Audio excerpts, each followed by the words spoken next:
Hey guys, it's beautiful. Just wanted to put a quick video together specifically because it was requested. So thank you so much. So this video, we're going to dedicate this one to Hoops. So Hoops, this video is just for you. Hoops asked me to put together a really quick video on how to do the 4-H, the 4 Horseman core. I'm sure that you guys have already seen the other videos on how to make cores.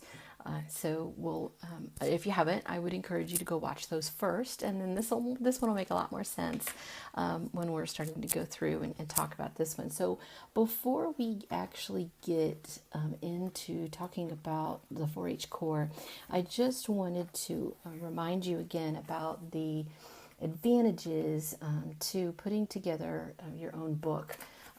If you are the type of person that you like to write things out, because it, number one, can help you learn, and then secondly, because if for whatever reason you're playing the game and maybe you don't have a second device that you can get your hands on to have your core sitting beside you while you're trying to craft cores, it might be a good idea to write them down. So this is just one example.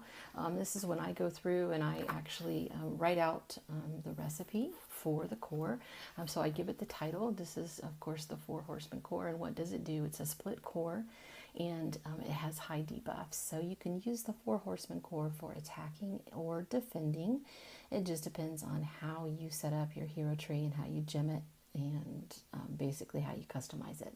Okay, so this is my 4-H core recipe. Where did I get this recipe? There's many different sites that are out there that house Game of War recipes. I would encourage you to check in with your leadership team, see if they have any specific sites that they like to go to that they could recommend for you. So the recipe for this particular core is we have the helm, armor, feat, weapon, and accessories. And in the helm, armor, feat, and weapon, we're going to put in all the 4 of the same pieces: the seal of death, the seal of famine, the seal of pestilence, and the seal of war. So those 4 seals go each time into the helm, armor, feat, and weapon. And then the last 2 pieces that finish out that particular core: for the helm, it's pestilence and plague; for the armor, it's famine and hunger; for the feat, it's death and mortality; and for the weapon, it's strife and war. Now, when you get ready to make the 3 accessories, then the 6 pieces that go into those are death, famine, mortality, pestilence, plague, and war. Okay. So in addition to writing out the core recipe, some other things that I also write out is I do write out the inventory. And this is because if I want to go in and just check and make sure that I have all of the inventory pieces before I actually start crafting the core, that's a really good way to making sure that I do that. The other thing that I do is I write down the gems that I need or that I like to use, and then if there's anything that I like specifically to use, I'll notate that, or if there's something that I don't want to use, then I'll cross it out. I also notate any information about the hero tree skills, and then of course I do go in and then list what is the secret bonuses that we're looking for there. Okay, so this is just my example of how I write it out. You can do it however it is that you would like to write it out. All right, so now that we've got our recipe, I'm going to go ahead and set that aside, and then I'm going to get into and start to craft the core. Now, there's a couple of tips and hints that I have for you about crafting this core. The first one that I have for you is make sure that you've got the right gear on when you're crafting your core, okay? So let me show you why this is important. So I'm just going to go in here and I'm going to put this piece together here real quick, and then I'll go over it again in just a little bit.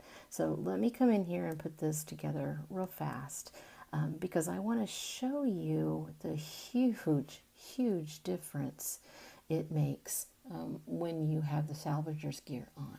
Okay, so right now we can see that in order to craft this gear, it's going to cost us about 10.4 million silver, and that's because I don't have core crafting gear on. Okay, now watch what happens when I come in here and I put my gear on. Oops, I put the right gear on to make cores. Okay, so I'm going to come back in get started on my core crafting. Scroll all the way down to the bottom because that's where 4H is here, and then put the pieces in. Again, scroll all the way down to the bottom because that's where 4H is. All right, now take a look. Big difference. Now we're talking about 2.3 million silver. So we went from, what was that, 10.4 down to 2.3. So that's about a savings of 8 million silver just on this one core piece on the helm. Now the other pieces may be priced a little bit differently, but still, I mean, I think it really drives home the point of making sure that you have salvager's gear. So salvager's gear, you can craft that down in the crafting equipment set gear. And then you're going to go all the way down to the bottom, crafting set gear. And then there's two sets in here. There's the salvager's gear that help you with core crafting. And then there's the blacksmith gear that help you with making gear. So I know that's a little weird to have gear to make gear and gear to make cores, but it really does make a lot of difference. Okay, so that was my first tip for you. So now let's get in and let's actually start talking about making the core. Well, there's a couple of different ways that you can get in and do that. I like to go down through the more button and then up through the crafting. Other people like to go in directly through the forge. Either way is fine. And so then I'm going to come up here to core crafting equipment, and I've got my tab on cores, and I like to put the selector on sets, because then that puts everything in the set for me. Our 4H core is all the way down at the bottom. Okay, so here's the helm. And then I'm going to come over here to pieces. I'm going to touch on this pieces tab, and I'm going to put it again, take the selector and put that on sets. Scroll all the way down to the bottom. And now I just need to simply follow my recipe. So I know that in this particular case, I need the seal of death, the seal of famine, the seal of pestilence, the seal of war. And then I also know that I need pestilence and I need plague. So at this point, what happens sometimes is that you'll go to create that core, and then you find out you've done something wrong. This is very frustrating because you've wasted the core, you've wasted the pieces, and you've wasted gold, and more than likely you've wasted some speed up. So wouldn't it be great if you could double check to make sure that you've got it right before you actually craft it? There is. If you come up here and touch right on the core piece, do you see it has mystery bonus and then it has these check or question marks? When you see the mystery bonus and the question marks, you know that you have assembled the core correctly, because let me show you what happens if you don't assemble it correctly.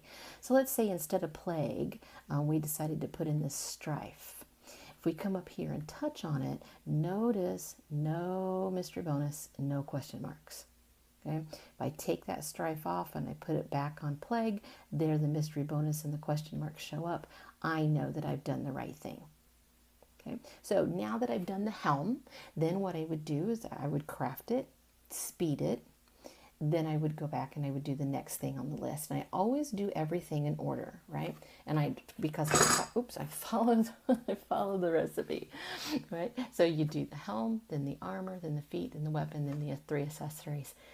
Do you have to do it in this order? No, you sure don't. But I encourage you to stick with a routine. That way you'll get into a rhythm and a habit when you're crafting your cores. Okay, so from here, I would truly just go through and I would follow the recipe step by step. I would get all 7 pieces put together and crafted. And then what I would do is very, very, very important. I then would make sure that I put it into a preset. So how do I go about putting it into a preset? Well, when you're on your hero, you then have this preset button that's right here. So I touch on the preset, and keep in mind, in order to unlock your presets, you have to make sure that you're researched enough to do that. And the research can be found in a couple of different trees. So make sure that you look that up on where to get that research. You're looking for hero presets. I believe there are 3. And they each have 10, so you can have up to a total of 30 hero presets. So why is it important to put your core into a preset? Well, there's many reasons why that's important. So let's go down, let's take a look at the 4-H defense core. Hopefully you're giving it a good name. We talked about a naming convention in a previous video. But you're going to come in here and you're going to load it up piece by piece, right? You're just going to touch on the empty square. It's then going to take you to the helm section. You're going to pick out the right helm and you're going to set it into your preset. Then what you need to do is go through and gem it, right? So make sure that you're gemming it properly. That's why it's good to have a gem list. And that will drastically change your stats on your core with the type of gems that you use. Okay.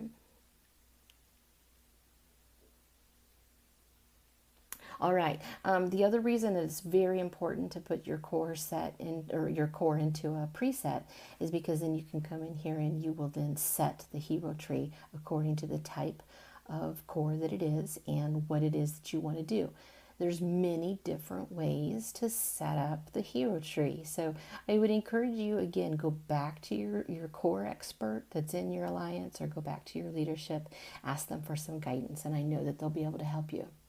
The last reason of why it's important to put it into a preset is that then you can come down here into the set details. Most of the time, a lot of people will remember to put the core in the preset. They'll remember to gem it. They'll remember to do the hero tree skills, but then they don't remember to come in here and do this set bonus. This set bonus is one of the biggest reasons of why you should be crafting in a set. Now, granted, you can always go in and make custom cores, and we'll get there, but that's another video. We're just going to go ahead and follow this recipe. When you do, you're going to come in here and you're going to set it for the first time. It'll say set special bonus. Make sure that you set that. It'll set it for the 5 and the 7, depending on how far that you're researched. And then make sure that you know what kind of bonuses that you would like to have. If you want to reset those bonuses, it's really easy to do that. You just hit the reset button and it says, do you want to reset the 5 or do you want to reset the 7? You'll go through and keep hitting reset and keep cycling through the choices that are there until you find one that you'd like to have.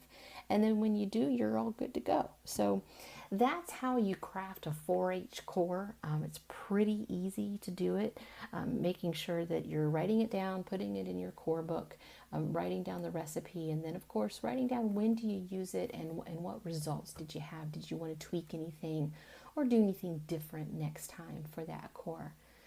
I hope that this video helps. I hope that you get some good salvagers gear. Hope you get yourself a good notebook. And then I hope that you just craft the heck out of these cores and have fun doing it. So hoops, I hope that this was a good video for you. I hope that it gets you the recipe that you need and it does what you need it to do. I hope to see some really good cores from you, my friend. Thanks. Bye.